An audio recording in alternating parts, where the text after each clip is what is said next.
On July 26, the world learned that the Presidential Guard had sequestrated President Mohamed Bazoum, who was the president of Niger. He came to power in 2021, elected democratically. The president was deposed by the head of the Presidential Guard, a general by the name of Abdurrahman Tiani.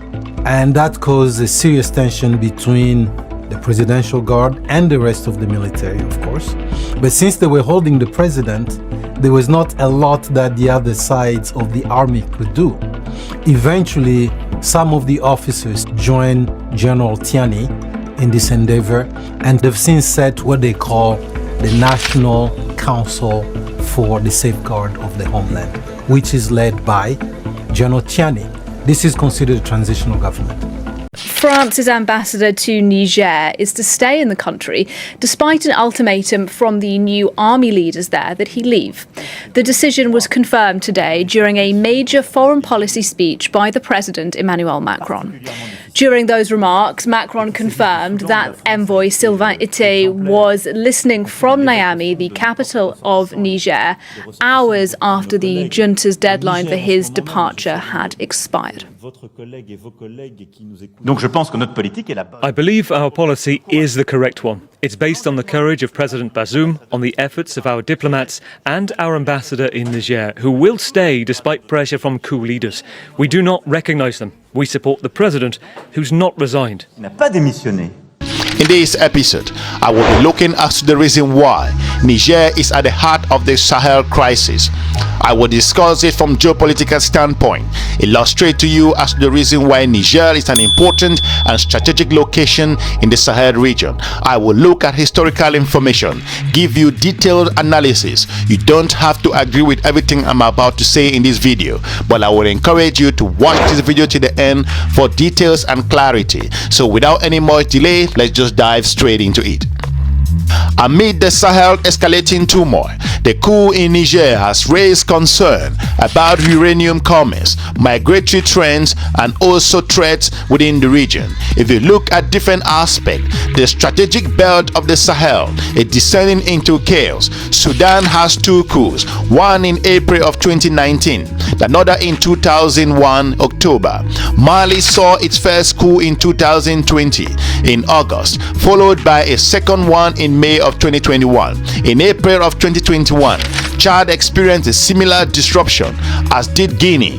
5 months later in September, the year of 2022 was an annus horribilis for Burkina Faso, with two coups in January, September as well, and finally in July of 2023 came an assault on the government by a military junta in Niger, one of the poorest countries in all of Africa despite its extraordinary uranium reserve.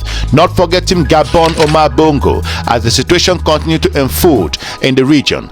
Tonight, a strong warning from U.S. Secretary of State Antony Blinken to the Nigerian military leaders behind a coup to oust the country's democratically elected president. Our economic and security partnership with Niger, which is significant, hundreds of millions of dollars, depends on the continuation of the democratic governance and constitutional order that has been disrupted. The U.S. government has not designated this a coup, a label that would halt more than $400 million of U.S. aid, along with some U.S. military support, at a time when Niger is the strongest international partner in the fight against a growing threat from terror groups in West Africa.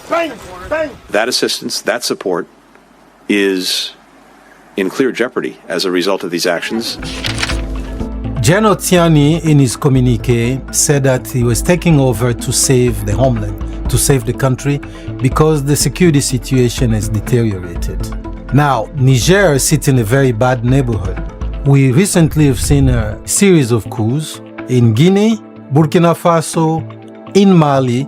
Those were military coups. The region is also prone to extremist violence. We've seen all these insurgents and militia groups that have set shop in the region. And because the Sahel is such an expanse of land, it's been really difficult to rein these groups in. In one way, this coup d'etat came as a surprise, simply because Niger, up to now, was considered to be relatively stable compared to its neighbors. And because of that, Niger had offered a safe haven to a lot of other groups, right? Groups that were positive. So when the French were told to leave Mali, they relocated in Niger. The Americans have a base there in Agadez, and then the French have about 1,500 troops there. And Niger, the Nigerian people, were not particularly happy with this massive presence of foreign troops. French colonial legacy is very bad. And I think most of the former French colonies, in most of those countries, they don't have any love for France. Moving ahead, Niger's leadership talk of war. If you look at the activities in the region, on July of 2023, the 26th to be specific, a group of presidential guard officers led by General Abdurrahman Chani deposed incumbent president Mohamed Bazoum, offering his arrest and locking him up in his palace in the capital Niamey. Mr. Bazoum, a former school teacher, had assumed the presidency of Niger from Mamadou Issoufou, who after two terms from 2011 to 2021 had accepted popular vote, the country's first democratic transition. The rebels' declared goal was to put an end to the regime due to the deteriorating security situation and bad governance. In reality, their motivations are far more complex. Niger, despite recent efforts, lacks strong government institutions. In addition, the pandemic and also climate change have hamstrung the country's already fragile economic situation. This has increased discontent among population, already tested by jihadist groups and also ethnic tensions. The deposed president, for example, belongs to an Arab-speaking minority, and because of this often been accused of being a power of the foreign powers. On Wednesday, Africa suffered a serious setback in its democratic gains as the aspirations of the people of Niger for constitutional democracy were subverted by an unconstitutional change of government that deposed Mohamed Bazoum, a democratically elected president. The Republic of Kenya joins the rest of the world to condemn in the strongest terms this unconstitutional act that subverts democracy through a coup d'etat and calls for the immediate release of President Mohamed Bazoum, who is reportedly seized by members of the Presidential Guard. Throughout our continent's history, we have strived tirelessly to nurture the principles of democracy, aligning ourselves with the aspirations of the African people for freedom and self-determination. This fundamental norm is crystallized in Article 4P of the Constitutive Act of the African Union, which unequivocally condemns and rejects any unconstitutional change of government. The government and the people of Kenya earnestly urge all parties involved to refrain from further escalation that might jeopardize the lives and livelihoods of the people of Niger. We call for the swift restoration of constitutional rule, ensuring the protection of the population and a return to full civilian authority while upholding utmost respect for the country's institutions. Earlier, I spoke to our French politics editor Mark Perlman and asked him what he was hearing from contacts on the ground. Exchange messages with a very senior minister from Niger. I asked him, was this a coup or just a rebellion about money and wages by members of the Presidential Guard? He said this is a coup attempt. However, it is going to fail. We're making sure that things are under control. He confirmed that President Bazoum is not free, but that he is in good health. So the assumption is that he is in the presidential palace, surrounded by some bodyguards, but that he's not allowed to move out by the members of the Presidential Guard who decided this coup attempt, or at least this rebellion. And this minister confirmed to me that the rebels are headed by General Chani, who is the head of the presidential guard. Some said that he was about to be replaced by the president, which may explain why he seemingly took that decision. There's no evidence yet. The situation is still very volatile, very tense. Governmental sources tend to say, no, things are under control, but we're hearing troops are moving in the capital near the TV station, the radio station, probably to prevent the rebels from taking to the airwaves, obviously, which often happens when there is a coup attempt. So we still have to be very, very careful. The information is very, very difficult to recoup from Niger as we speak. Moving ahead, if you consider international reaction in regards to the issues in Niger, power was then subsequently assumed by the Junta, named National Council for Safeguarding of Homeland, the CNSP. The European Union, the United States of America, and many African Union countries protested, but to no avail. The Economic Community of West African States, ECOWAS, to which Niger belongs, held an extraordinary summit in Abuja under the auspices of Nigerian President Bola Tinubu. The organization called for an immediate release of President Bazoum and a full return to constitutional order. Those demands were echoed by the United States of America and the European Union. The latter is particularly concerned about those latest developments in Niger. Instability could derail investment, affect uranium trade, and also send a new wave of migrants towards European countries. For all those reasons, Brussels has expressed strong support for the deposed president. So we've seen a lot of people show up at the protests with Russian flag.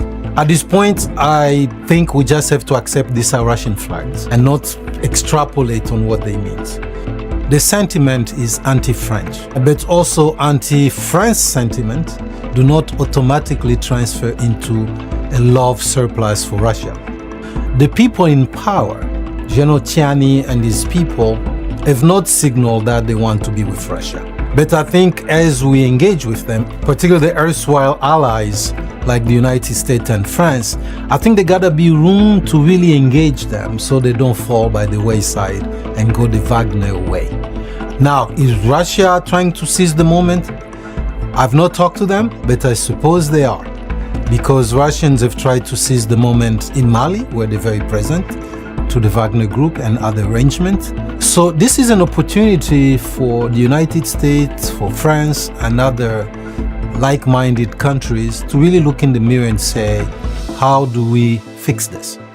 And fix this does not mean impose our military might, but means how do we adjust our engagement in this country to help them meet the needs of the people. Mali has broken off about 11 accords, including the defense accord. Burkina Faso has also broken off from the double taxation policy that favors France. In Mali, people are protesting on the streets, saying, look, they're tired of France. France should get out. Well, did you foresee this when earlier, or much earlier, you projected that, look, neocolonialism cannot work in Africa and that Africans should be allowed to determine their own destiny? What's your take on the role of France in the crisis, particularly in Niger? Well, I think the writing has been on the wall for a long time when it comes to France. It was just a matter of time. What's happening now in Africa is a revolution similar to what saw the demise of the mighty Roman Empire, a revolution similar to what we saw with the fall of the mighty British Empire. There is no way that the West would have continued to exploit and plunder African natural resources, abuse the Africans for as long as they have. The end is here, and I hope France does see the writing on the wall. This is just the beginning of the African Revolution, and it is not going to stop. I think that France has gotten away with a lot over the years, and it's not just France, most of the Western powers for that matter. But I would hope that they would see that what's happening in Niger and what has happened in the other countries in West Africa is a very significant movement that I hope the West will look at it and consider it very seriously in terms of their policies on Africa, their foreign policies on Africa. What they have done in the past is simply not going to work anymore. If you look at the geopolitics at its place in the region, on July 30, 2023, French embassy in Niamey was stormed by thousands of people clamoring against France and supporting Russia. Then, during the first week of August, a Nigerian-led ECOWAS delegation traveled to Niger for discussions with the rebel Junta. They offered the Junta to step down with no military actions taken against the perpetrators of the purge. The Junta instead appointed a civilian as Prime Minister, Ali Mahamane Lamine Zain, former Chief of Staff in 2001 under then President Mamadou Tandja, and then Finance Minister in 2002 until 2010 pushed. If you look at different aspects at the events continue to unfold in the region, Lieutenant Colonel Habibu Asumane was named leader of the Presidential Guard to strengthen their hold on power. The rebel military began arresting dozens of members of the ruling party, even detaining the mine minister, a key role Ousmani Hassantou Yakuba. On August 10, the junta presented a new government composed of 21 ministers. Looking at other aspects, if you consider rising resistance and ongoing struggle within the region as we progress in this episode, in parallel, a resistance movement was emerging. On August 3rd, President Bazoum was featured in Washington Post saying that his country is being held hostage by a group of criminals trying to nullify the ballot box by a result produced by 2021 election. He also emphasized that foreign aid constitutes 40% of the national budget. The European Union has halted security collaborations and withheld its planned financial assistance, which was 503 million if you look at figures based on 2021 and 2024 projections. The EU stopped diplomat on Monday voiced solidarity with France's ambassador to Niger. Joseph Borrell addressed the media after an informal European Foreign Affairs Council on the margins of the UN General Assembly. And we also express again our solidarity with France over the situation of its ambassador on the ground. So full solidarity with France and full support to President Bazoum.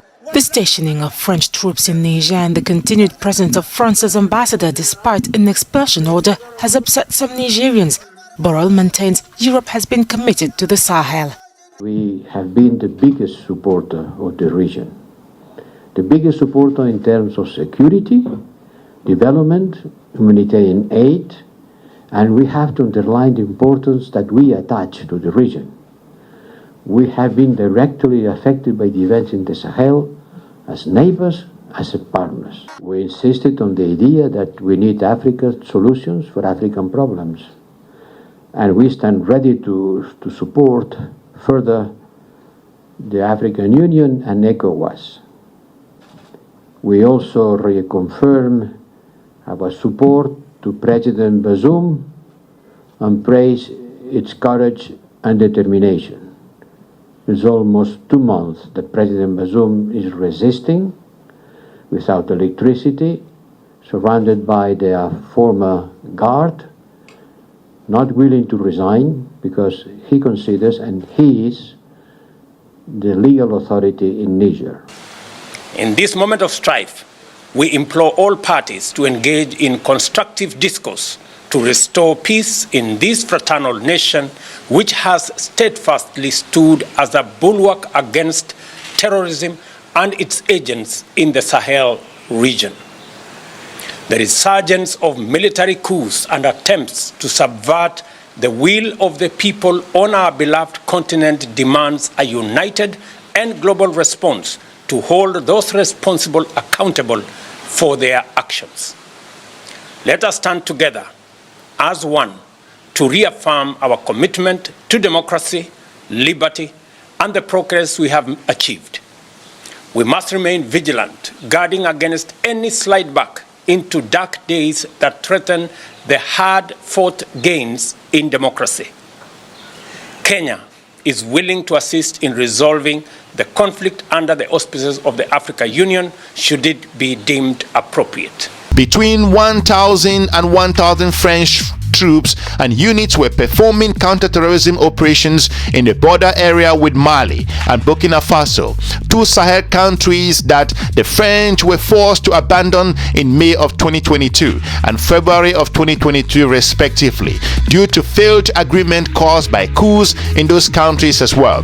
To this, international contingents should be added, about 1,000 Americans in vicinity of Agadez and also 350 Italians looking at records. The American outposts play a particular sensitive role in monitoring terrorist cells in entire areas through drones and other intelligence resources. If you look at uranium supply and the endanger it poses regards to this particular conflict as we move ahead, uranium was first discovered in Niger in 1957, with the first commercial mine starting to operate in 1971. Today, the country supplies about 5% of the world's entire production. Much of the production is processed and also transported by the French multinational company Orano.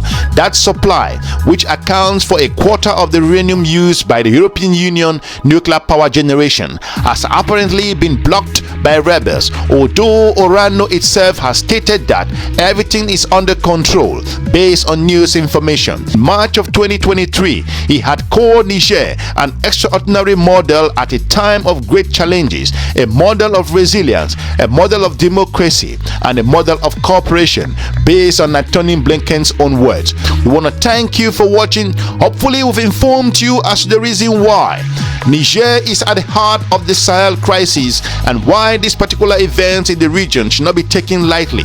We want to thank you for watching, and we hope that the junta in Niger in the months and years ahead will hand power back to a democratically elected president and to bring Niger together to move the country to prosperity. We want to thank you for watching. If you are new to our channel, we encourage you to watch some of our informative videos on the YouTube channel. We are looking forward to meeting you soon in our next episode. Have a good day. Bye-bye. Africa shall continue to shine as a beacon of hope and progress, and we shall never waver in our pursuit of a brighter future for all. May peace and prosperity prevail across our great continent and beyond. Thank you, and God bless Africa.